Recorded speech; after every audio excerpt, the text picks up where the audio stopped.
The gentleman from Washington is recognized for 5 minutes.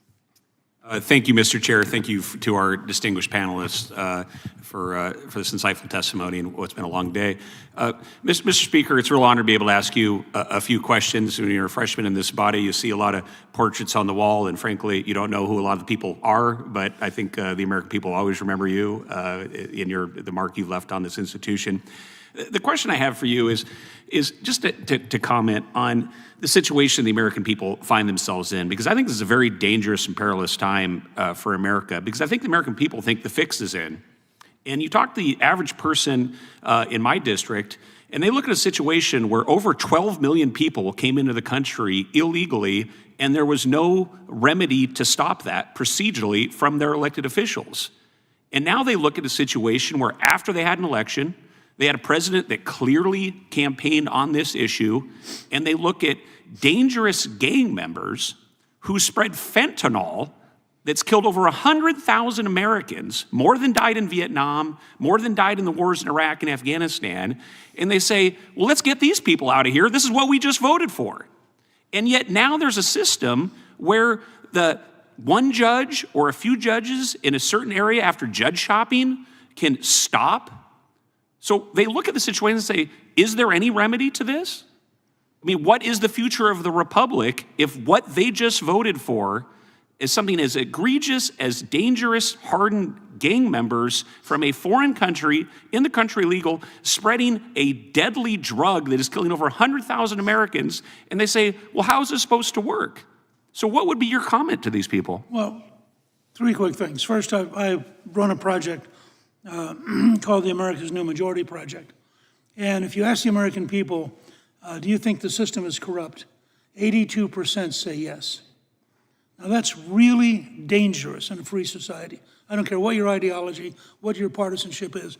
When more than 8 out of every 10 of your fellow Americans think the system's corrupt, you have a deep challenge to somehow break through, really on a nonpartisan basis. Second, President Lincoln once said, with public sentiment, anything is possible. Without public sentiment, nothing is possible. And I think it's very important for every judge who thinks they want to impose themselves on the president to ask themselves, are you putting the entire judicial system in disrepute?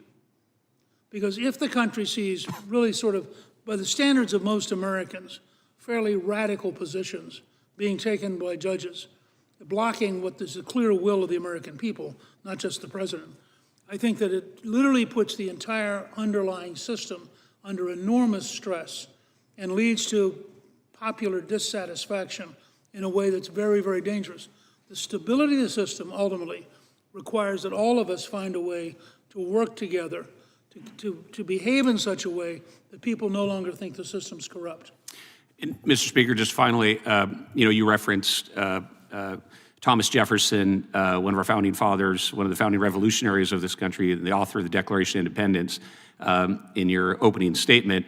I was able to visit the White House for the first time last week and got to meet President Trump there. And as we came in, we exchanged some pleasantries, and there was a kind of a humorous moment because neither of us knew quite what to do because staff wasn't telling us. And as we had this kind of moment of silence, and he said, well, can I show you the Declaration of Independence? And he turned around and it showed it to me that was on his wall, and he was very proud he just had it installed. And so it was kind of a fun moment, as you can imagine, for any American citizen, particularly a freshman member of Congress. But I hear you loud and clear, and I hope on what you think is the best remedy at this point is that Chief Justice Roberts steps in and brings some clarity and some sanity to the craziness right now. But if he didn't, and President Jefferson were sitting in the White House or the president right now, what do you think President Jefferson would do if Chief Justice Roberts wouldn't step in and help this issue? You know, the Jeffersonians as a group were bitterly anti-judge.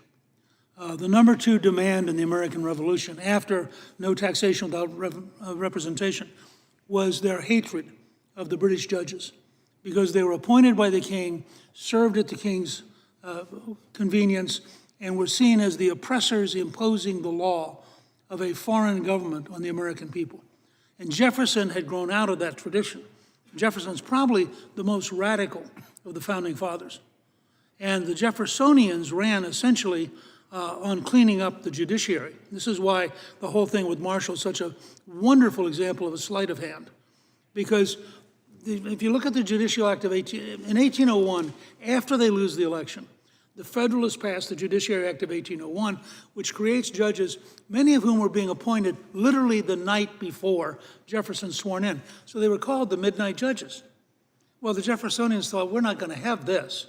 So they write the Judiciary Act of 1802, and they wipe out, as I said at the beginning of my statement, they wipe out, I think, 16 of them, 14 of which were actually occupied. I got into this because a good friend of mine who's a great lawyer said those must have been vacant, because after all, it's a lifetime appointment. No, we went back and pulled up the biographies. These 14 guys had to go out and get a job. I mean, they were gone. And so I think Marshall knew, you pushed Jefferson very hard. I mean, a guy who buys half a continent, sends the Marines to Tripoli, you really want to play this game? And they didn't. I mean, he's if you read Marbury versus Madison, it's a brilliantly clever device in which he says, we really have this authority, but you don't have to worry about it because we ain't going to give it to him. So, Marbury doesn't get his writ. Well, so he tweaked Jefferson, but he knew if he tweaked him too much, he would probably have replaced the whole Supreme Court. I mean, the Jeffersonians were very tough about this stuff. I think Jefferson also was very practical. And I think what Jefferson would say is, you've raised the issue, you've begun to get the country aware. You might consider as a first step, Chairman Issa's bill, there may be, I'm not suggesting this, but I'm responding to your question. It may be speculatively at some point that the most radical and dumbest of the decisions could lead to interrogatories to the judges, first in writing.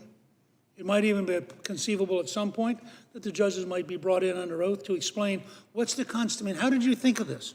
What's the constitutional basis? Why are you doing this? I mean, there are many ways one could pursue this. My hope is that the comments we've made here today will in fact move the Chief Justice to eliminate the problem and to get back to a situation where no single district judge is an alternative president, and where we can have greater respect for the court system because the court system has greater respect for us. I thank you all. It's been a long day, and although my closing statement I'll read in a